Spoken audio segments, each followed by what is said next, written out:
All right, welcome back to the Dad's Destined for Greatness podcast. I'm your host, Ian Brown, coming to you back with another principle that you should be implementing as a dad to grow and continue on your personal growth and development.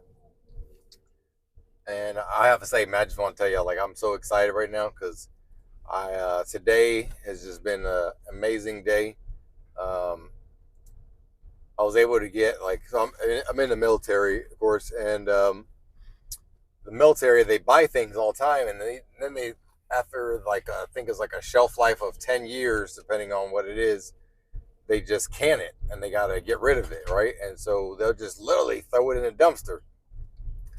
Well, because you're in the military, that's your chance to be able to grab some of this used equipment that is in amazing condition. And today was one of those days for me where they're literally getting rid of like thousands of dollars. I mean, like easily $100,000 worth of gym equipment. And I saw it and I was able to scoop it up. So I got me one of those like glute hamstring devices that you see people use in like CrossFit. And I also got me a leg press machine. And this leg press machine, like I was able to disassemble it and put it in like 4 different pieces so I could fit it in my wife's van because I ended up selling my truck before. I was able to get that, man, and put the leg press together. So now that gives up like 330 pounds. So now I got a bunch of awesome gym equipment for free. One of many perks of being in the military. But anyway, to the subject at hand, today's principle. Of course, like I said, I was going to give like a few principles, but already went over authenticity. We went over integrity. We went over transparency with damage control. And today is going to be about one of my favorite topics, and it is being resilient. Resilience has to do with basically facing obstacles that are in your way and either getting them out your way or just dealing with them, accepting that they're there, especially for the ones that you can't control, and still moving forward. And so being resilient is something that's key in life because um, I know, like, for example, suicide is terrible, man. It's terrible. Like, because there's no, like, going back, right? But some of these folks, when you interview them, like, you look at some discussions you people have with them before they committed, suicide, was that like they were just to the point where they had no hope left in life, right? And being resilient may have helped. May have helped. I would say I'm going to venture to say that it would have prevented them from getting to the point where they were contemplating suicide. And so, being resilient is a skill that has to be learned and it has to be taught. Most folks, some people have it. Some people they call it grit. Some people have it. Some people don't. So, like naturally. So for the folks that do have it, it has to be refined, so it's not in a way that works against them. And then for folks that don't have it, they need to be taught it. And so in the military, of course, resilience is like one of our key factors because you have no control over a lot of things. Like you have no control over your ship's deployment schedule. You have no control that that schedule may be changed at any moment's notice due to presidential emergencies that are declared. Um, you have no control over the weather, like hurricane. Like I'm in the Coast Guard, right? So, these hurricanes that are poorly impacting folks, it's like terrible like, destruction. But that's what we're called to do. We're called to go out and assist those. So that means like, you may be having all this time with your family. Maybe you're on a land unit or you're not on a ship. Well, guess what? People that are not on ships, those are the first folks that are called to assist in hurricane relief efforts, besides the folks that are, of course, out there being first responders and flying helicopters and launching the boats to go rescue people. Then there's also efforts, of like helping people, right?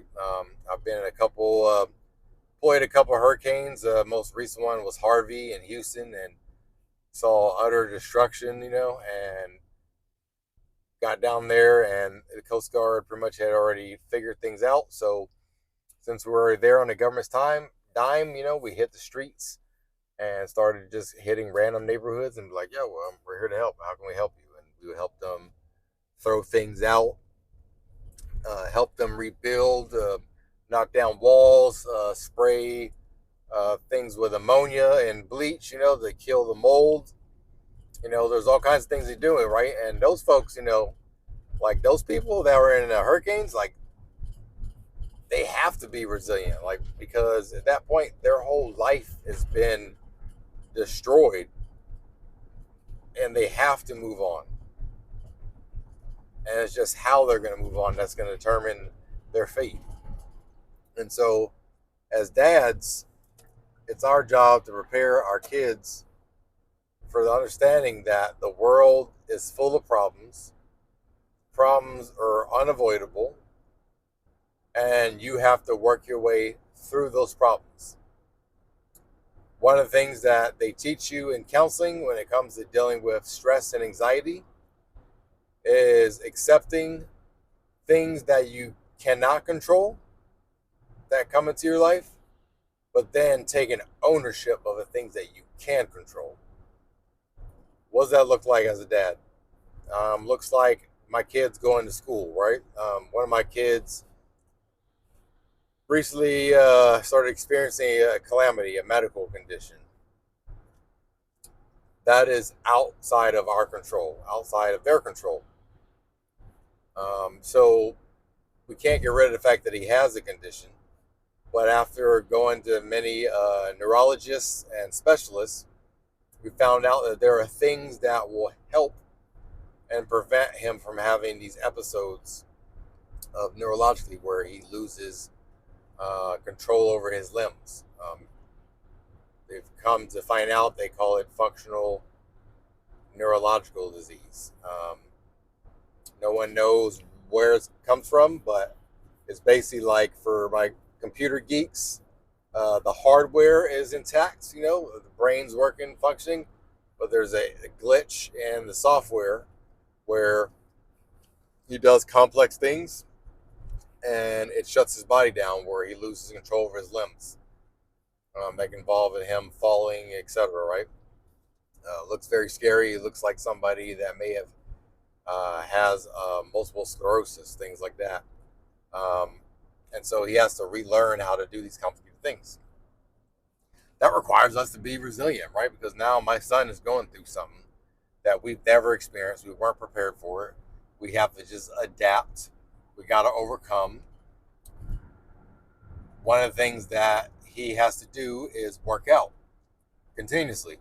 So we sign him up for cross country. So he's been doing cross country, been working out. What does that have to do with us being a dad? Well, who the heck you think's gonna be out there encouraging him, doing all these workouts with him? Me, right? Now I'm in the military. I'm in pretty good shape, but I wasn't in cross country conditioning shape. Well, guess what? I am now. Because I had to be out there. I could do easily a mile and a half. But once I got that 2-mile marker, oh yeah, I started hitting my limit, right? So now I'm able to do 3-4 miles, no problem. And I had to be out there encouraging them, because like, you can't have your kids out there doing it themselves. My middle son, he always has been a freaking daredevil. When we're stationed in Hawaii, he wanted to jump off Waimea Rock, no hesitation, right? Because I'm his dad, I'm like, oh yeah, guys, do things that are outside of your comfort zone, and push the limits and embrace your fear, and don't let it limit you, right? So when he did stuff like that, he took my word exactly how I said it. Well, guess what? Now I got to eat my words, bro. I mean, even though I'm scared of heights, I'm jumping off. Oh man, so I jumped in. You had fear of heights and mixed in with the ocean, things like that. I can swim, but the heights, man, oh yeah, bro. I was shaking. I just had to jump out there and just do it. Bam. So by doing that, I grew, my son grew. Another way we became resilient. Um, my family is resilient.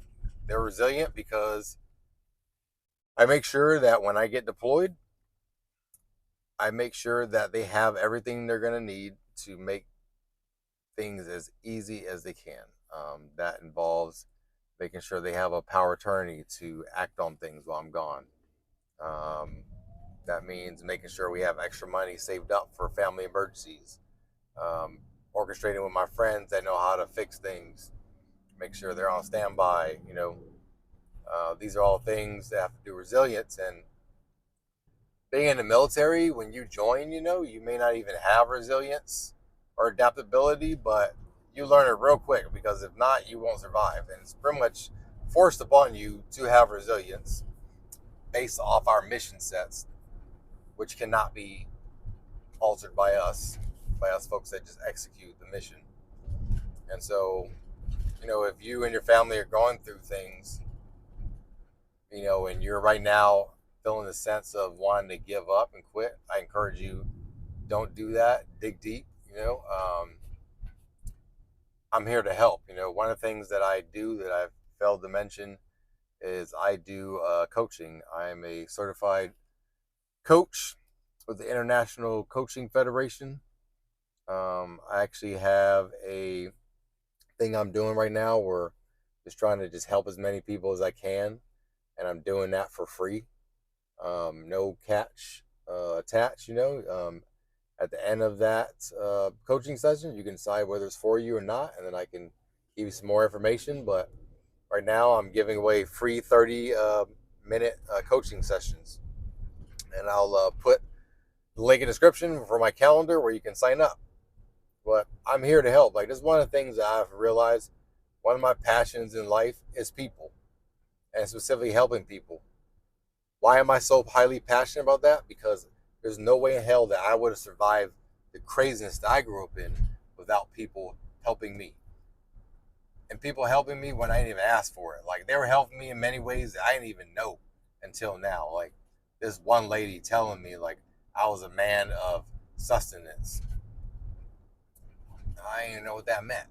That means that, like, I was going to be a man who was going to make things happen and create things out of nothing because I was given nothing, and I always figured out a way to get around the obstacles I was put in. I was put in, raised in the projects, try to stay away from trouble, decided to join it, unfortunately. Streets told me that you're not made for this. They actually kicked me out. They're like, no, man, you're not, this life's not for you. Right. So then my whole life was struggled where, I grew up in an all black neighborhood, went to all white church. So I got people everywhere telling me that they don't accept me. Black people not accepting me because I wasn't ghetto or hood enough. And then white folks rejecting me because I was black, no matter how I acted. And so, these are things that can make you or break you. I had to just keep pushing. Sometimes I remember like my parents being really broke, and one things I would do for Christmas or birthdays is I would save any money that I got in Christmas cards. And so I had like $1,000 saved in my big old piggy bank. I can't tell you how many times my parents would end up having to come take my money for us to be able to survive, right? That was me making things happen, not knowing that one day it would like save us, or we didn't have food to eat, didn't have gas to go to work, and I considered that they had jobs, and me thinking outside the box and wanting to save to present opportunities for myself that I'll be able to take if they were afforded to me. I would do that. Um, Work, I would out there hustle. Like, I've always been handy. So I'd be like, hey, my neighbor's got a piece of equipment that was broken, I would fix it for him. I got to learn how to fix cars. I learned how to fix equipment. You know, basically was able to persuade others to pay for my college before I joined the military for associates, all except for one semester that I had to pay for myself and take a full time job while going to school full time so I could graduate on time. But guys, that's what being resilient is all about. As dads, that's our bread and butter. We got to be resilient. We got to show our kids how to get through these problems in life that are undoubtedly going to come, that we're going to face, and show them that we don't quit. Me personally, I have another edge. I got some leverage. I got my faith in my Savior Jesus Christ. That's what helps me keep going. I look in the Bible and it tells me what God will provide. God will provide for me. I'm encouraged by that, so I know that I won't quit. And I know that God's not going to magically hand it to me. God's not going to just give you money and things like that, right? Because He's given you the skills for you to be able to get the money for yourself and work. So He's not going to just drop something out of the sky, but He will put prompts on other people's hearts to help you in need when you're in dire need, and that's what building community is all about. So be encouraged, guys. I know the world's a crazy place right now. Be resilient. Love you guys. I'm out.